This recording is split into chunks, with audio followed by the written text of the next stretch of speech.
कि एमपीपीएससी का जो एग्ज़ाम हुआ है Madhya Pradesh public service commission का, उसका कट ऑफ कितना जाएगा, जो कि आज 19 जून है और 19 जून को ही एग्ज़ाम आज संपन्न हुआ है एमपीपीएससी का। तो अभी तक सब लोग मैसेज कर रहे थे कि भाई आप वीडियो क्यों नहीं बना रहे हो। मेन क्या था कि मैं एनालिसिस कर रहा था, बहुत सारे लोगों से बात कर रहा था कि उनका कितना नंबर आया है, और उसी के हिसाब से, क्योंकि हम कट ऑफ हुआ है वहीं से डिसाइड कर सकते हैं कि ज़्यादा से ज़्यादा लोगों से अगर बात कर पाएँ कि उनके कितने नंबर आ रहे हैं, कितने सही हो रहे हैं, कितने टफ क्वेश्चन आ रहे हैं, कितने सरल क्वेश्चन आ रहे हैं। और लगभग देखा गया है कि जो पिछली बार पेपर हुआ था 2020 का, वो थोड़ी टफ था, लेकिन इस बार का पेपर मतलब इजी टू मॉडरेट लेवल में है, बहुत ज़्यादा अगर कहना चाहिए टफ नहीं है। तो आप ये बात ध्यान रखिएगा। तो इस बार कट ऑफ कुछ बढ़ सकती है।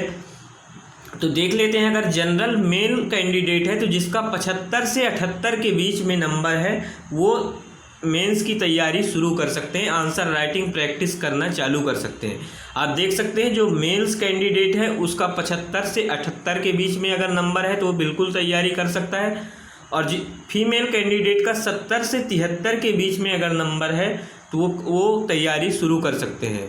तो बहुत बच्चे बोलेंगे कि पिछली बार तो इससे कम कट ऑफ गया था, तो आप ध्यान रखिएगा, क्योंकि पिछली बार जो पेपर था वो टफ था, उसका लेवल ज़्यादा था, और अभी तक हमने जितना एनालिसिस किया था वहाँ से यही कट ऑफ निकल के आ रहा है। इससे 2-3 नंबर आगे या पीछे हो सकते हैं। अगर आपके 2-3 नंबर आगे पीछे हैं तो आप फिर भी मेंस की तैयारी शुरू कर सकते हैं। इसके बाद अगर बात करते हैं ओबीसी कैंडिडेट, तो आप देख लीजिएगा ओबीसी कैंडिडेट के लिए अगर आपका 72 से 74 नंबर के बीच में मेल्स कैंडिडेट का नंबर आ रहा है तो बिल्कुल आप 2-3 नंबर आगे पीछे कुछ भी हो, आप पूरी तरीके से आंसर राइटिंग करिए, आप मेंस की तैयारी शुरू कर दीजिएगा। और फीमेल कैंडिडेट का 70 से 72 के बीच में आ रहा हो, आप मेंस की तैयारी शुरू कर सकती हैं। इसके बाद अगर बात करते हैं एसटी कैंडिडेट, तो एसटी कैंडिडेट का कितने के बीच में बन सकता है, तो 65 से 63, अगर 63 से 65 के बीच में आपका नंबर है, बिल्कुल मेल कैंडिडेट आप अपना तैयारी शुरू कर दीजिएगा कल से ही, क्योंकि आपका ज़्यादा से ज़्यादा चांसेस है कि यहाँ से हो जाएगा। और अगर फीमेल कैंडिडेट की बात करें तो 60 to 63 अगर आपका नंबर आ रहा है तो आपके होने के चांसेस ज़्यादा से ज़्यादा हैं। इसके बाद अगर बात कर लेते हैं ईडब्ल्यूएस, जो कि सबसे ज़्यादा बना हुआ है, कि मतलब सब लोग पूछ रहे थे कि सर ईडब्ल्यूएस का कितना बनेगा। तो ईडब्ल्यूएस का आप देख सकते हैं, अगर आपके मतलब 69 to 71 नंबर आ रहे हैं, इससे 2-3 नंबर आपके आगे पीछे हैं, तो आप बिल्कुल तैयारी शुरू कर दीजिएगा। और अगर फीमेल कैंडिडेट के 70 से 68 नंबर आ रहे हैं तो आप बिल्कुल तैयारी शुरू कर सकती हैं, क्योंकि पिछली बार का कट ऑफ इससे कम था, क्योंकि पिछली बार थोड़ी टफ पेपर आया था। लेकिन इस बार कहना चाहिए तो अभी 2-3 साल से जो एमपीपीएससी स्टेट सर्विस का एग्ज़ाम हो रहा है वो इस बार का सबसे ज़्यादा सरल पेपर माना जाता है। और एक्सपर्ट्स के द्वारा, या फिर हमने जितना भी एनालिसिस किया है सेंटरों में जाकर, और बहुत सारे बच्चों से मिला भी है, तो उन्होंने यही बताया है, जिन्होंने 2-3 अटैम्प्ट दिए भी हैं, तो बता रहे हैं कि सर इस बार का पेपर सबसे ज़्यादा सरल है। और जिसका भी इससे 5 नंबर या 6 नंबर कम भी है, और वो लगातार मतलब सिर्फ एमपीपीएससी की ही तैयारी करना चाहते हैं, तो वो भी जहाँ तक है तो मेंस की तैयारी शुरू कर सकते हैं, उसमें कोई बुराई नहीं है। हो सकता है उनका भी हो जाए, क्योंकि ज़्यादातर चांसेस होते हैं कि आप अगर मेंस की तैयारी शुरू कर देते हैं तो आपको मेंस होता है एमपीपीएससी के पेपर में, आप जानते हैं किसी भी सिविल सर्विसेज के एग्ज़ाम में।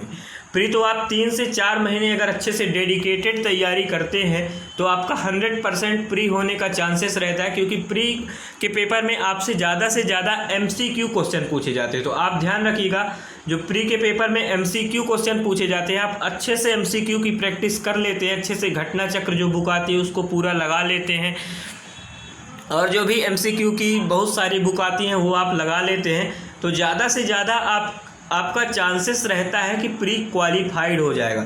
लेकिन आप याद रखिएगा, क्योंकि जो प्री होता है वो डेमो होता है, मूवी तो मेंस होती है और इंटरव्यू होता है। तो आप सबसे पहले अगर जो भी तैयारी शुरू करना चाहता है वो सबसे पहले मेंस की तैयारी शुरू करना चाहिए मेरे हिसाब से, और आप सीधे मेंस की तैयारी शुरू कर दीजिएगा, क्योंकि प्री की तैयारी बड़ी आसानी से आप 3-4 महीने पहले से भी कर सकते हैं अगर आप मेंस की तैयारी कर लेते हैं तो। तो जिनके भी कम नंबर आ रहे हैं और जो भी पूरी तरीके से डेडिकेटेड है, क्योंकि लगभग दिसंबर से जनवरी तक में फिर से वैकेंसी आने वाली है MPPSC की, और उसमें उसका फिर से एग्ज़ाम होगा। आप जानते हैं कि हर साल इसका एग्ज़ाम होता है, तो आप उसमें हो सकते हैं। और जिनका भी इससे मतलब कट ऑफ क्लियर नहीं हो पा रहा है, तो पिछली बार के लिए पूरी तरीके से मेंस की तैयारी में जुड़ जाएं, और इसके बाद अगर 2-3 महीने जब बचता है तो आप प्री की तैयारी करके आराम से प्री क्वालिफाइड करके मेंस क्वालिफाइड कर सकते हैं। क्योंकि मेन प्रॉब्लम्स मेंस और इंटरव्यू में बच्चों को आती है, प्री में उतनी ज़्यादा प्रॉब्लम्स नहीं आती है। तो आपको ये ध्यान रखना है और तैयारी शुरू कर देना है, जो भी डेडिकेटेड है MPPSC के ऊपर। तो थैंक यू, आप अपना ख्याल रखिएगा, और जिनका भी इसके बीच में नंबर आता है तो आप अपनी मेंस की तैयारी करिएगा। आगे के करियर के लिए आपको बेस्ट ऑफ लक। धन्यवाद।